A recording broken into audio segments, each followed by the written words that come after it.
In this section, we're going to talk about why you lose your health. And we're going to cover a number of main topics in this section, but it's really important that you have this foundational understanding of why we're in the situation that we're in.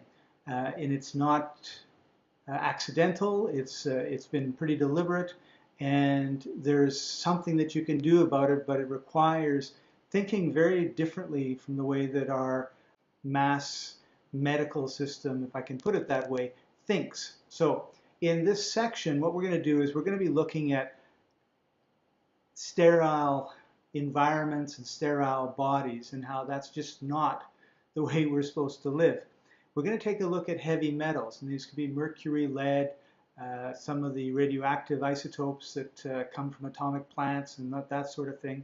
We're going to look at hollow foods. In other words, that thing that you look at and you just drool because you want to eat it. It looks so good, and there's absolutely nothing in it that gives your body any benefit.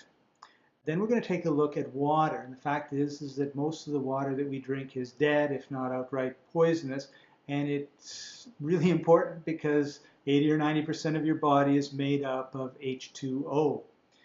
Then we're going to take a look at toxic air, because basically, what you put into your mouth and eating and drinking and then what you breathe are all basic building blocks of living. And unfortunately, in our environment, the air, even the interior of your home, the carpets, the paint that people put on the wall, all these things, the plywood, all give off gases which, of course, cannot escape because we seal off our rooms so well to keep the cold out if you're in the northern hemisphere.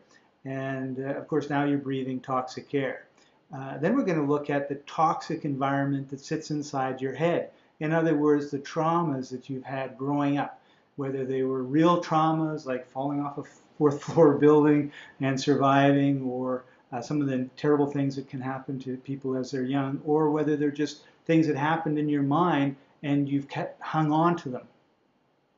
And then we're going to look at the last part, which is genetics. And the fact is that we have a genetic background and a makeup, and if we are, shall I say, consistent with that. In other words, if you came from an Eskimo tribe up in the Arctic Circle, and then you moved to Mexico when you started eating those foods, there would be a disconnect between your genetics and the food that you're eating, and that causes consequences. So your genetics does play an important part in all of this.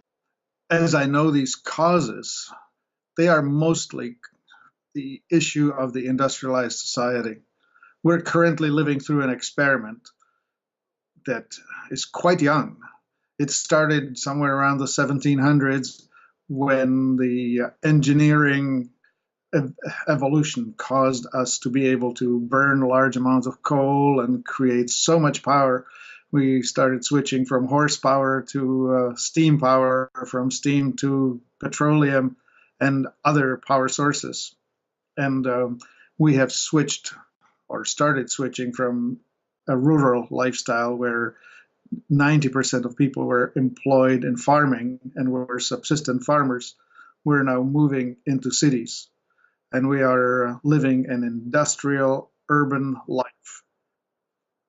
That's a very new phenomenon, genetically speaking. It's only been a few generations. We're not well adapted to it. And yet, there we are.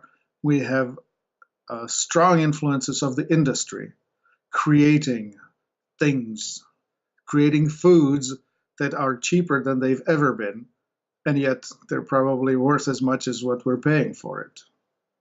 As in, they're hollow. We mentioned that there is not as much nutrient in the food that's grown in the industrial manner as we think there is. And then the consequences of living in the urban industrial environment. We'll get into that in detail next.